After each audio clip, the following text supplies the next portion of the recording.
안녕하세요 여러분, 세상 돌아보기입니다. 오늘은 23년 4월 15일이고 토요일입니다.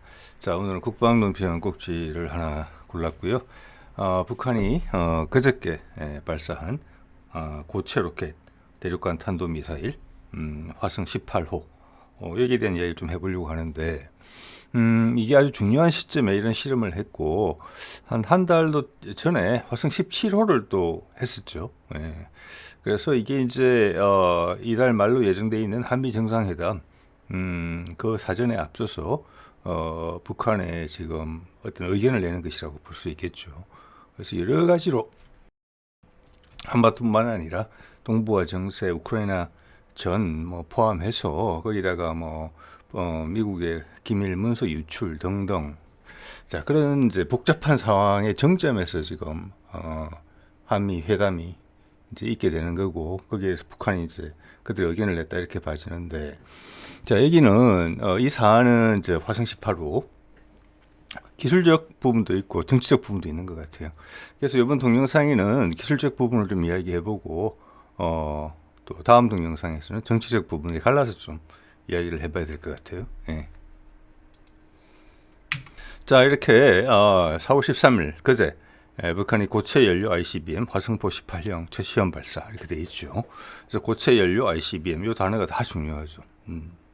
자, 이걸 하나씩 쫓아가면서 이 기술 분석을 좀 해보았으면 하는 것이고, 이렇게 북한에 뭐 시험 발사가 있으면은 뭐 국방부에서 의견이 나오고 뉴스도 나오고 빠지지 않고 나오죠.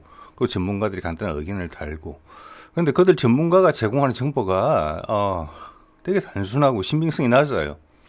그래서 전문가라기보다는 뭐라고 할까? 방어막? 가림막? 이런 느낌을 줘요. 그렇게 중요하다면서 왜 구체적인 정보를 제공 안 하고 거기에 대한 특별 방송을 왜 편성을 안 하는지 모르겠어요. 우리가 알 권리가 있는 거고 우리도 결정을 해야 되잖아요. 이게 얼마나 중요한 사안인지. 한 개인과 또 그 가족, 또 그들이 가지고 있는 재산을 지키기 위해서. 그죠? 그렇게 뒤집어 생각해 보면은 상당히 이상한 상황이죠. 그렇죠? 저기에 따라서 뭐 전쟁이 일어날 수도 있고, 우리 세금을 뭐 쓸 수도 있고, 외국에서 무기를 들어올 수도 있고, 동맹 관계가 변하기도 하고, 별 이상한 일이 다 벌어지는데, 정작 전문가들은, 전문가가 아니라 방어막 노릇을 하죠. 가림막이죠, 가림막. 보여주고 싶은 것만 보여주죠. 그것도 왜곡된 정보로. 그래서 상식으로 접근할 수 있는 선에서 기술적 분석을 해보려고 해요. 지금 충분히 그래도 쓸만한 정보를 얻을 수 있는 세상이 됐어요. 이 지금 자료 화면에 쓴 거는 MBC가 지금 급하게 준비를 해서 그런지 화성 17호예요. 화성 17호. 최소한 18호는 아닙니다. 자, 이게 이제 화성 18호인데 미사일 모양은 비슷하죠. 이건 이제 13일 발사했다는 거고, 이거는 대륙간 탄도탄이기 때문에 미국을 겨냥한 거예요. 미국에 던지는 메시지예요. 볼게요. 자, 제가 살펴보건대는 지금 요번에 발사한 화성 18호는 러시아의 토플 M 미사일이랑 엄청나게 비슷합니다. 내용상으로도 비슷한 것 같아요. 외모만 비슷한 게 아니고. 살짝 다른 부분이 있거든요. 그 부분을 또 한번 이야기를 해보겠고요. 토폴 같은 경우는 기본적으로는 사일로에서도 발사하고 지하 사일로 있죠. 또는 지금처럼 차량에 거치해서 이동해서 발사하기도 해요. 차량 거치형을 M으로 쓰는 것 같아요. 모바일 할 때 M 있잖아요. 자, 이렇게 되면 뭐냐면은 미사일 기지가 움직이는 셈이기 때문에 상대방의 선제 공격에서 살아남을 가능성이 크죠. 그래서 웬만하면 이렇게 하려고 하죠. 북한도 채택한 방식이 전부 이 방식이죠. 자, 토폴 M은 러시아의 어떻게 보면 최신형 주력이라고 보시면, 최신형이자 주력이에요. 러시아 핵 전력의 주력이고 97년부터 배치가 되기 시작했고, 이게 성공적인 모델로 평가받고 있고 고체 로켓이죠. 역시나 러시아도 이전 미사일들은 액체 로켓이었었어요. 근데 여기부터 고체 로켓이 됐고, 고체 로켓은 뭐냐면은 연료가 안정적이기 때문에 10년 이상 이렇게 지금 캐니스터에 넣을 수 있어요. 통에. 그래갖고 다른 미사일들로 보면 보통 보관 기간이 10년, 15년 그래요. 그래서 원하는 때 스위치만 누르면 돼요. 근데 액체 로켓은 우리 누리호랑 같은 거예요. 누리호도 어떻게 합니까? 발사하기 전에 연료하고 액체 산소 같은 걸 주입을 해요. 그죠? 그러니까 발사 결심을 하고 시간이 한참 걸려요. 그동안 얘들은 노출되는 거죠. 상대방이 방비할 수 있는 시간을 주는 거니까. 그리고 이동에도 제약이 따라요. 그리고 많은 경우에는 이렇게 캐니스에 넣지를 못해요. 왜냐하면 급하게 발사하려면 시간을 줄여야 되고 거기다가 빨리 꽂아가지고 연료도 넣고 뭐 액체 산소도 넣고 이렇게 해야 되기 때문에 이 껍질이 없어요, 캐니스트가. 자, 그렇고 고체 로켓 하면 일단 부피가 작아져요. 작아지고 또 금액도 싸지죠. 보관도 오래되고 여러 가지 장점이 많죠. 그래서 이쪽으로 다 갈아탄 거죠. 자, 러시아는 이거에 바탕을 두고 잠수함에서 발사하는 SLBM, 불나바, 그것도 이거의 파생형이에요. 그러니까 북한도 이번 화성 18호가 성공적이라면은 아마 다른 파생형이 그 기반으로 나올 것 같아요. 자, 이 정도 말씀드리고 제가 좀 전에 언급드린 내용들은 밑으로 이제 가면서 구체적으로 하나씩 짚어볼게요. 참 여기서 마지막으로 하나 이제 언급할 게, 우리가 북한 것이 나오면 재원이 안 나와요.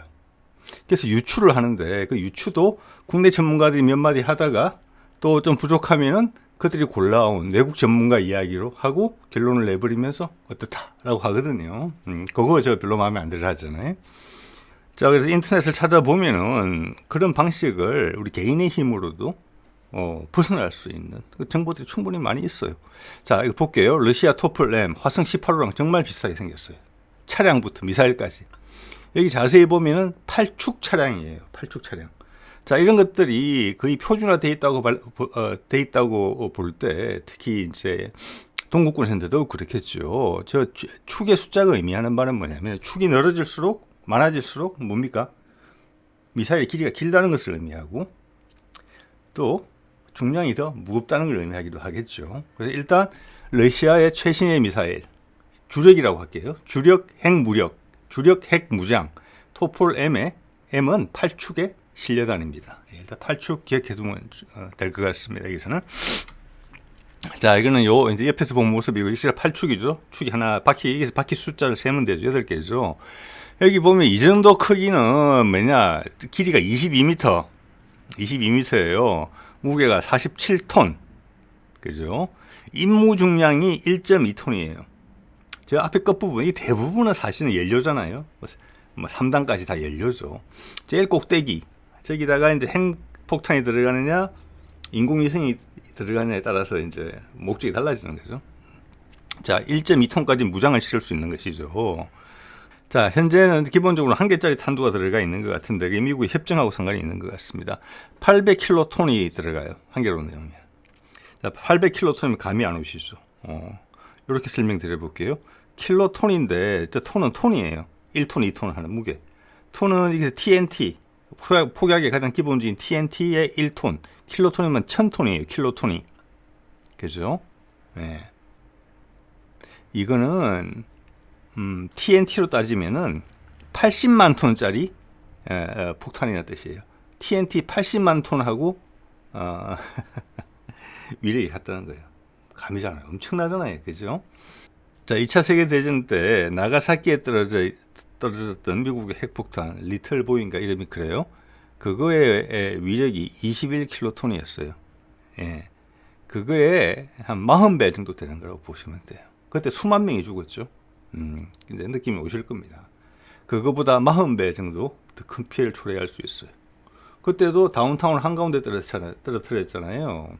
그러니까 미국의 워싱턴 지역이나 뉴욕이나 뭐 LA나 한국의 경기도 같은 데 떨어뜨리면은 저기 40배의 위력이 고스란히 피해에 적용이 될 수 있는 그런 지역들이 지금 많아요. 자, 또한 한 개 탄두가 아니고 여러 개 독립적으로 따로 움직이는 탄두들, 새끼 탄두들, 그거 MIRV라고 하죠. 각자 독립적으로 찾아가죠, 목표물을. 그거를 넣는 경우에는 4개에서 6개 정도 넣을 수 있다, 이런 것이고, 사거리는 11,000km다. 러시아에서는 우리나라보다 훨씬 미국이 가깝죠. 북극을 바로 지나가면 되니까.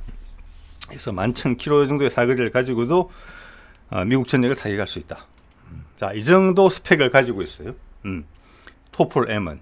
자, 이것과 유사한 것으로 지금 보이는 화성 18호는 어떤지 또 살펴봐야 되겠죠. 예. 좀 전에 나가사키에 떨어진 게 리틀보이라고 말씀드렸는데, 그건 팻맨이죠. 예, 이게 이제 히로시마에 떨어진 게 리틀보이고, 히로시마 사진이고, 유명한 사진이라서 제가 가져왔습니다. 16킬로톤이었었어요. 떨어진 거는. 예, 그러니까 나가사키 떨어진 것보다 살짝 위력이 작았네요. 당시에 적사한 사람이 한 3, 4만 명. 그 다음 2개월에서 4개월에 걸쳐서 사망한 사람. 즉, 그러니까 바로 이제 피폭된 그 폭발에 휩싸였던 사람이 직접적인 사인이 이제 원폭이죠. 17만 명이 사망한 거죠. 예. 자, 그러니까, 이 지금 좀 전에 보신 토폴 M에 들어가는 한 개짜리 탄두를 넣었을 경우에는 50배 위력이고, 인구 밀집 지역에 떨어뜨리면은, 일본 히로시마 피해자의 곱하기 50이 가능한 수준이에요. 자, 10만 명이라고 치면은, 10배면은 100만 명이고, 50배면은 500만 명 사망이죠. 왜? 자, 그런 것이고, 이거를 이제, 새끼 탄두로 갈라서 넣으면은 탄두 하나당 4개에서 6개 들어가는 거니까 위력이 다르기 때문에 그렇게 되겠죠. 한 개당 200kg에서 300kg짜리가 돼요. 그러면 그 각각이 100킬로톤에서 150킬로톤의 위력이 돼요. 자, 4개에서 6개 넣는 그 새끼 탄두만 하더라도 히로시마 것에 지금 최소 6배에서 많게는 10배 가까이 되는 거예요. 위력이. 그게 현재 핵폭탄의 기술 수준입니다. 그렇게 이해하시면 될 것 같습니다. 예. 그러니까 무지막지한 위력이라는 거죠. 저기 토폴 M이 한 발이 가지고 있는 위력이. 한 나라를 거의 핵심 지역을 수도 지역을 타격한다면 한 나라가 그냥 몰락한다 이렇게 생각하시면 딱 맞을 것 같아요. 네. 자, 이것은 화성 18이 아니고 화성 17이에요. 예, 이거 3월 16일인가? 예, 3월 16일에 시험을 했죠. 한 달도 안 돼가지고 이번에는 화성 18을 또 실험했는데 17과 18은 크게 다릅니다. 예, 크게 달라요. 크게 다른데 화성 17 한번 볼게요. 이거는 11축이에요. 예. 자, 밑에 제가 숫자 표시했죠. 바퀴에 왼쪽부터 1 해서 토폴은 8개짜리죠. 즉 러시아 토폴은 거리가 저 정도 된다고 보시면 돼요. 그러니까 화성 17은 토폴보다 훨씬 커요. 예. 그렇지만 화성 17 같은 경우는 액체 로켓이에요. 말씀드렸죠. 액체 추진 로켓이면 부피가 커져야 돼요. 같은 출력이 나오려면. 자, 그런 부분이 있고, 게다가 아까 말씀드린 것처럼 북한은 러시아보다 미국에서 멀어요. 그래서 러시아의 경우에는 사정거리 11,000km만 하면은 미국 전역을 타격할 수 있기 때문에 더 이상 길게 할 필요가 없죠. 미국을 목적으로 한다면은, 목표로 한다면은. 그런데 북한은 미국 전역을 타격하려면은 사거리가 15,000km가 나와야 돼요. 네. 그래서 같은 값이면은 연료를 더 많이 실어야 돼요. 러시아제보다. 그게 얘기 나타나는 거예요. 토폴은 8개죠. 그런데 같은 고체 로켓을 쓰는 화성 18호는 바퀴가 9개예요. 축이 9개예요. 네. 저 4,000km를 더 가기 위해서 저 축이 하나 더 필요한 거예요. 그만큼 미사일이 조금 더 커진 거예요. 길어진 거예요. 그게 다 연료겠죠. 네. 그래 봤을 때는 탄두 중량 자체는 토폴과 상당히 비슷하다라고 볼 수 있어요. 1.2톤으로. 네.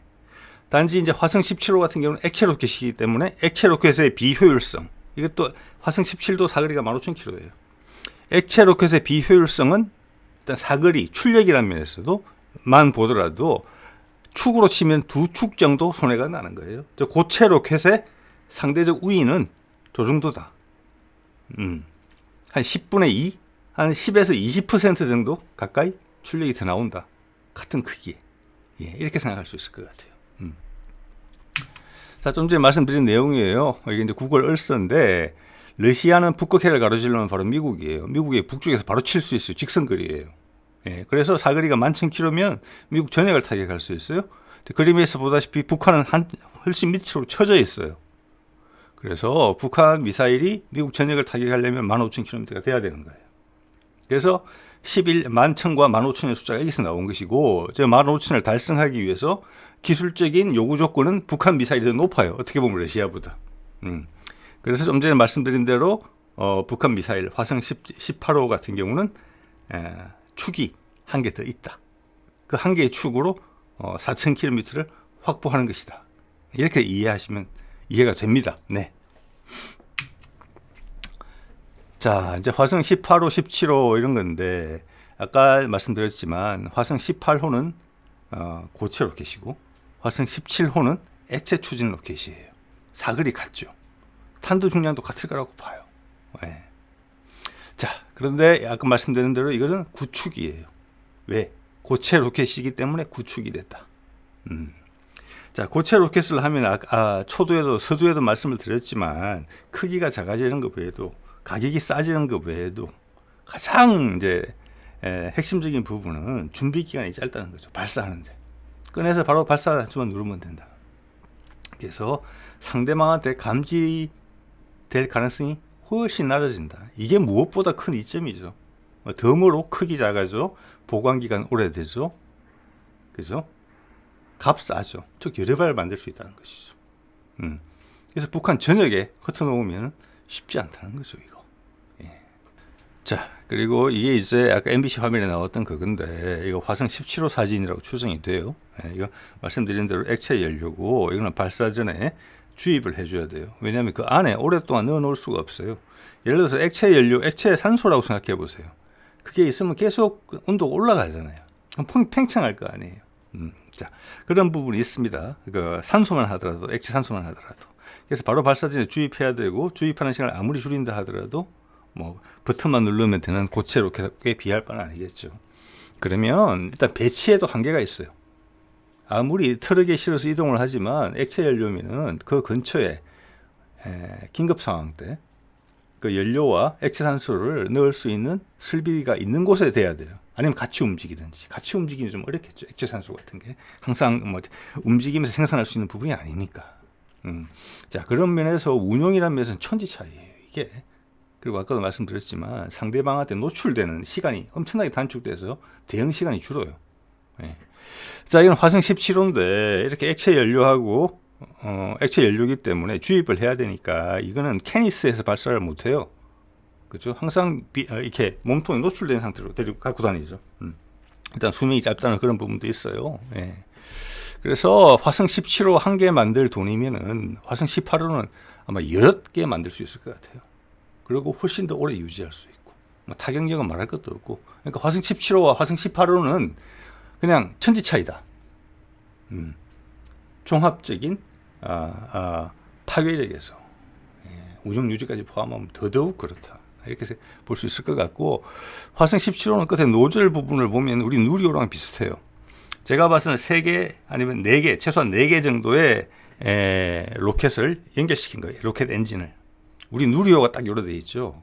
우리 누리호 같은 경우는 75톤짜리 액체 로켓 엔진을 4개를 결합시켜서 1단을 만들었잖아요. 같은 시기예요. 그래서 노즐이 따로따로 되어 있고, 그렇기 때문에 액체 연료 추진이라는 것을 알 수가 있습니다. 자, 반면에 고체 연료 추진인 화성 18호는 미사일 발사된 미사일의 모양은 비슷하지만 화염이 나오는 분출구를 보면 노즐이 없어요. 단일 노즐이라고 말할 수도 있겠지만 이거는 그냥 일반 미사일 발사처럼 뒤에 그냥 고체 로켓이 있고 가운데 빈 홈이 있거든요. 보통 고체 연료가. 그래서 화염이 불이 붙으면 그리 배출이 되는 거예요. 화염이. 노즐이라고 말하기도 좀 애매한 거죠. 그래서 이 모습을 봤을 때 이거는 고체 연료 로켓이구나. 확실하구나. 우리 현무 탄도탄도 이렇고 또 뭐 저희 천국 미사일도 그렇고 다른 일반적인 미사일도 다 이렇죠. 분출이. 예, 이게 일반화된 기술이고 이제 탄도탄이나 우주로 위성을 발사할 때 쓰는 이제 우주 로켓도 이제 고체 로켓으로 많이 가고 있고, 우리도 이제 고체 로켓이 해제가 됐죠. 미국과의 협의하에. 그래서 우주 발사체를 고체 로켓을 쓸 수 있죠. 그럼 똑같은 이점을 우리도 적용받는 거예요. 가격이 싸지고 크기가 줄어들죠. 예. 반대로 미국 측의 입장에 봤을 때 이 기술이 바로 언제 핵무기 기술로 바로 전용될 수 있겠다라는 부분이 있죠. 예. 북한은 그런 협의가 필요 없는 국가이기 때문에 그들의 기술만 허락한다면 이 방향으로 당연히 가야 되는 방향이고, 우리도 우리 군에서 이야기한 것처럼 화성 18호 정도의 고체 연료 기술을 갖고 있는 것 같아요. 예, 제가 봤을 때는 비슷하게 준비를 하고 있거든요. 왜냐하면 북한도 작년, 재작년 몇 년 전부터 고체 연료 실험하는 장면이 목격이 됐고, 우리도 몇 번 공개했죠. 미국과 협의 해제되자마자 바로 실험했죠. 준비되어 있다는 의미입니다. 예. 또 하나는 이거는 캐니스터에 보관을 하죠. 오래 보관을 해야 되니까 바깥 미사일을 통에 넣어서 갖고 다니죠. 자, 반드시 케니스에 넣었기 때문에 콜드 론치를 하는 건 아니죠. 예, 케니스에 넣고도 핫 론치를 할 수 있어요. 근데 이제 러시아 기술의 영향을 받은 것으로 판단이 돼요. 이렇게 큰 미사일, 지금 수십 톤이 되는 미사일도 콜드 론치로 발사를 하더라고요. 케니스를 밀고 나와요. 그 다음 점화가 되죠. 예. 자, 케니스에 넣으면은 밖에 일단 보호막이 하나 더 생겨서 일단 이동이나 이런 부분이 유리하고, 또 안에 그 내부 공간에 항온, 항섭, 그리고 이제 반응성이 떨어지는 어떤 비활성 기체로 채워진단 말이에요. 그거는 우리 뭐 현궁 미사일도 그래요. 조그만 미사일도 대부분 미사일이 다 그렇게 나오죠. 그렇게 되면 보관 기간이 뭐 10년, 15년 가는 거예요. 예, 따로 연료를 발사대에 주입할 필요가 없으니까 가능해지는 방법이에요. 예. 우리도 똑같이 그렇죠. 예. 고체 연료 미사일들은. 자, 여기서 하나 이제 주목할 점은, 자, 일단 외관이나 사거리, 그리고 탄두 중량 같은 게 기본적으로는 토플M의 바탕을 두고 북한적인 상황을 감안해서 사거리가 더 길어야 되니까 미사일이 조금 더 커지고, 큰 미사일을 트럭으로 옮겨야 되니까 트럭이 좀 더 커져야 된다. 그래서 축이 한 개 늘어났다. 이렇게까지 이해가 돼요. 그럼 나머지 뭐 탄두 중량 같은 건 유사할 거라고 볼 수 있는데, 그 외에 이 탄두가 행동하는 방식에 있어서 유사점이 발견이 돼요. 이거 지금 위키피디아 자료인데, 워싱턴 타임스의 보도를 바탕으로 어떤 이야기를 하고 있느냐면은, 토플 M 미사일이 지금 이제 앞선 미사일과 다른 게 고체 연료가 엄청나게 출력이 좋다는 거예요. 그래서 최적 발사가 아니더라도, 최적 각도 발사가 아니더라도 11,000km의 사거리가 나온다는 거예요. 예. 그래서 그 남는 중량, 여유 출력을 뭘로 쓰느냐, 탄도 궤적을 바꾼다는 거예요. 그래서 상대방이 예측하기 어렵게 한다는 거예요. 어디 떨어질지 모르겠다. 일단 본 탄도 자체도. 거기다가 일단 올라가서 우주 공간에 가서 안에 들어있는 개별 탄두를 꺼내기 시작하면 그때는 더 어려워지는 거죠. 처음부터 더 어렵다는 거예요. 즉 쉽게 말해서 초기 예측조차도 어렵게 하겠다는 거예요. 요격을 훨씬 어렵게 하겠다는 거죠. 예. 그중에 가장 핵심이 여유 고체 연료 출력을 바탕으로, 즉 가장 최적화된 각도로 쏘면은 11,000km보다 훨씬 멀리 갈 수 있다는 거예요. 근데 그렇게 갈 필요가 없으니까 그것을 기동하는 데 썼다는 이야기. 발사 후 궤도 변경, 그게 그 이야기예요. 여기에 덧붙여서 그 탄두부 내에 MIRV 개별 탄두를 넣는 그 같은 경우에는 전파 방해를 할 수 있는 설비가 들어있다. 그게 수동적인 건지 능동적인까지는 모르겠어요. 예, 상대방이 레이더로 찾으니까. 물론 그 실제 탄두 틈새는 이게 뭐 알루미늄 박 같은 걸로 되어 있는 탄두 모양의 가짜 디코이가 들어있어요. 그리고 같이 배출되면서 빵 커지면서 자기는 레이더의 반사를 잘 하는 거죠. 기본적으로 전파 방해까지 하면서. 예. 상대방은 뭐가 진짜 탄두인지를 아예 알 수가 없는 거예요. 전자전을 하면서 오는 거죠. 제가 봐서는 이거 막기는 어렵다고 봅니다. 현재 상황으로. 자, 이게 러시아의 상황이고 탄두부 내의 상황이에요. 자, 지금 북한의 기술 수준은 로켓까지는 인정을 해줘야 되는 것 같아요. 제가 봐서는. 로켓까지는. 그건 아마 미국도 인정할 거고 우리 정부도 인정할 거예요. 근데 하나 확인이 안 되는 부분은 그들의 다탄두가 미사일 형식으로 봐서는 당연히 다탄두가 들어가는 거고 화성 17호부터 다탄두가 들어가는 거거든요. 그 다탄두가 과연 러시아 정도만큼의 다탄두일까? 요거는 아직 확인이 안 된 부분이에요. 그죠? 네. 자, 요 정도까지 말씀을 드리고 토플 M의 역량에 대해서, 이번에 북한이 보도한 자료로에 보면 이 비슷한 내용이 하나 나와요. 그래서 제가 눈이 탁 갔습니다. 예. 한번 볼까요? 자료 조선중앙통신인데, 저는 이제 귀로 들은 부분이 있는데, 우리말로, 북한말로. 북한말이 우리말이죠. 그것을 이제 자료를 직접 찾다 보니까는 영어로 번역된 부분이 있어요. 이거 이제 조선중앙통신에서 한 말입니다. 이것은 뭐라고 이야기를 했느냐면, 조선중앙통신에서 이렇게 이야기했어요. 1단을 정상 발사 후, 즉 저기서 정상 발사라는 것은 뭐냐, 미국을 겨냥했을 때 쏘는 각도를 의미해요. 예.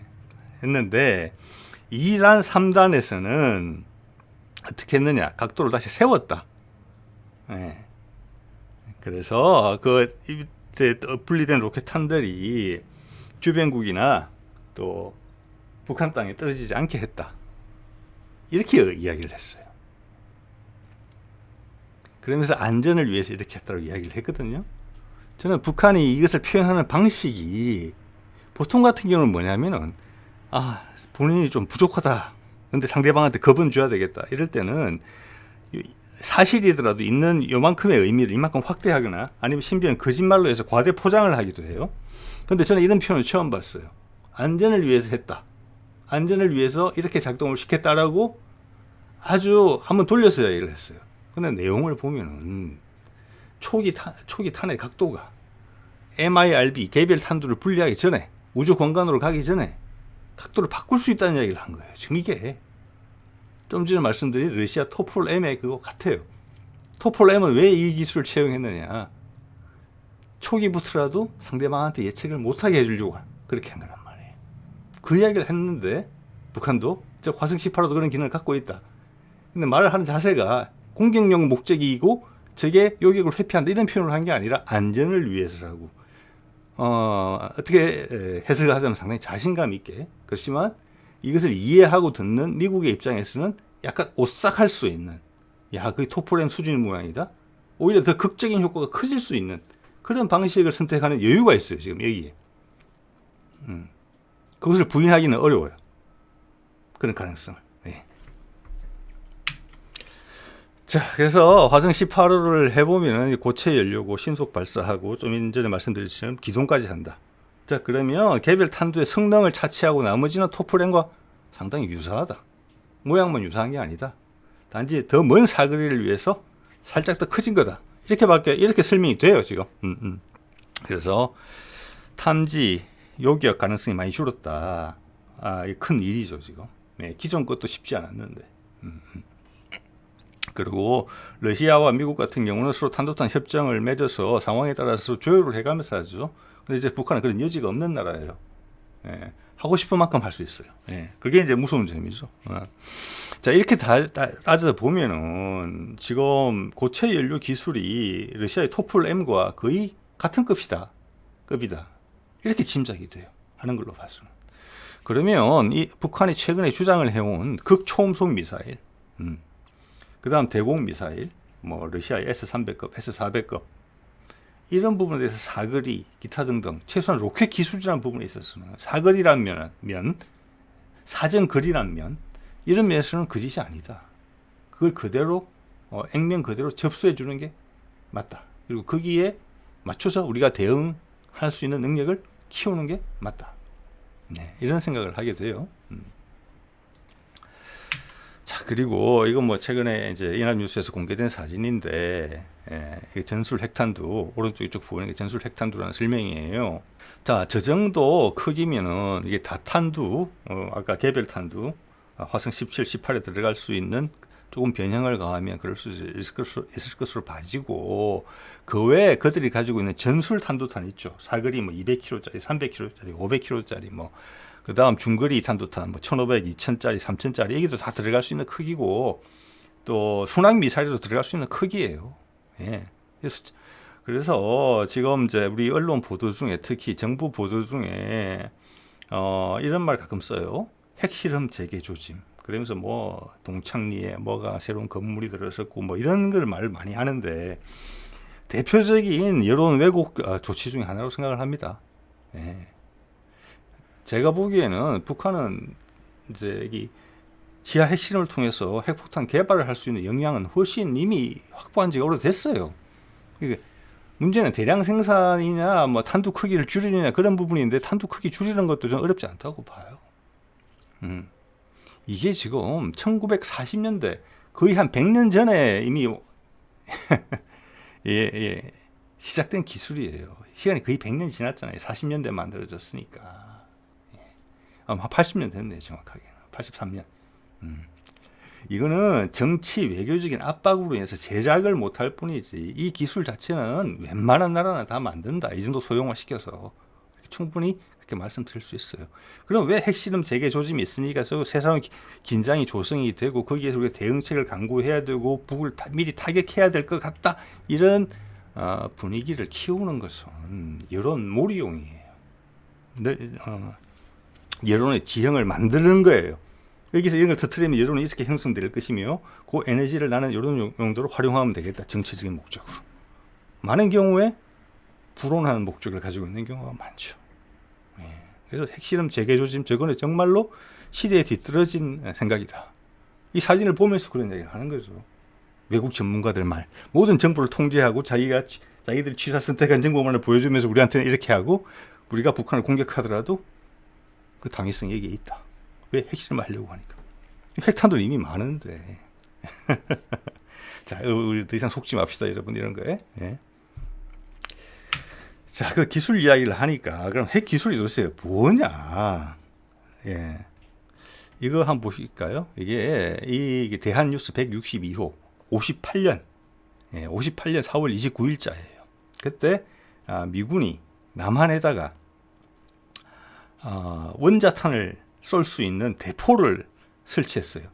이때 당시 이승만 대통령이 여기 관람했어요. 시험 발사하는 장면을. 예.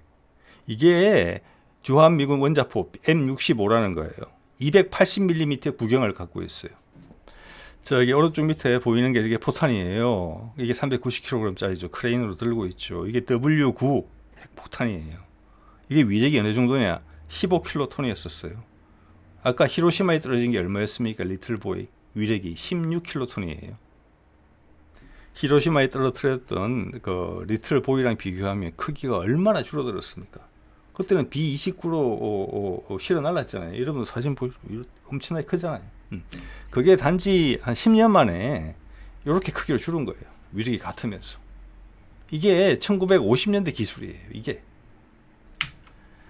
자, 그리고 이거는 그 좀 전에 보여드렸던 포탄을 네바다 사막에서 실험한 거예요. 예, 이게 히로시마 폭탄 정도의 위력이 사막 한가운데 터진 거예요. 그 조그만 녀석의 위력이 이 정도 되는 거예요. 자, 그리고 이거 피스키퍼라고 미국에서 이제 2005년까지 사용하던 대륙간 탄도탄이에요. 예, 여기에 이제 안에 개별 탄두가 12개가 들어있어요. 보이시죠? 각각이 300킬로톤짜리예요. 300킬로톤. 예. 좀 전에 포탄에 M65 포탄에 들었던 거에 20배예요. 20배. 이 하나하나가 사람 크기하고 비교해 보세요. 이 꽃갈콘. 이게 이미 1980년대에 이룩했던 기술이에요. 예. 자, 그러니 아까 북한 사진에서 나왔던 그 조그만 탄두들이 100킬로톤, 수십 킬로톤의 위력을 가진 핵탄두라고 해도 그게 거짓말이야. 기술적으로 불가능해. 북한한테는. 이렇게 말할 수는 없습니다. 그래서 우리도 핵무장 이야기가 나오는 겁니다. 어렵지 않습니다. 예, 단지 외교적인 압박이 있기 때문에 못할 뿐이에요. 자, 여기서 마지막으로 언급드리고 싶은 부분은 이제 쭉 기술적인 부분들을 살펴봤을 때 화성 18호에 대해서 토플 M에 버금가는 기술이다.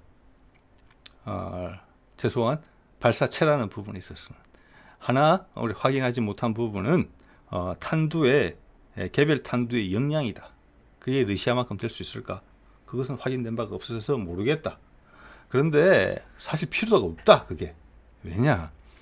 지금 아까도 말씀드렸지만은 800킬로톤의 위력을 갖고 있어요. 예, 거기다가 뭐 지금 탄두를 여러 개 넣으면은 또 여러 개의 탄두가 들어가겠죠. 러시아의 기준을 따지자면 4개에서 6개짜리 탄두가 들어가는 것이고, 아까 북한 사진에서 보신 저런 탄두들이 4개에서 6개 들어간다고 보시면 돼요. 그리고 북한이 미국과의 협상을 하는 데 있어서 협상 전략은 쉽게 이야기하면 너 죽고 나 죽자예요. 러시아 미사일은 미국을 타격함에 있어서 계속 그 위력은 줄여요. 핵폭탄에. 그러면서 정확도를 높이죠. 왜? 저게 군사시설만을 타격하고 싶거든요. 같이 몰살하자는 그런 협상이 아니에요. 미국과 러시아가 하는. 즉 핵폭탄을 사용하더라도 서로 군사시설만 사용한다. 이런 암묵적인 합의가 있어요. 왜냐하면 멸망하기는 싫으니까 자기들이 핵전쟁을 통해서. 근데 북한은 달라요. 북한은 너 죽고 나 죽자예요. 그렇기 때문에 미국도 알죠. 그 방식을. 그러니까 탄두의 정확성은 중요하지 않아요. 이거는 그냥 인구 밀집 지역으로 쏜다고 생각하면 돼요. 그러면 다탄두 현재의 기술로 러시아보다 훨씬 못하다 하더라도 전혀 상관없어요. 별똥별 떨어지는 정도로 아무데나 떨어지면 안 돼요. 인구 밀집 지역에. 그래서 심리적인 어떤 압박은 러시아 토플보다 이 북한의 화성 18호가 훨씬 세요. 왜냐하면 용차가 다르거든요. 사용하는 방식이. 북한의 협상 방식 때문에. 자, 오늘은 화성 18호의 기술적 부분에 대해서 좀 알아봤습니다. 네.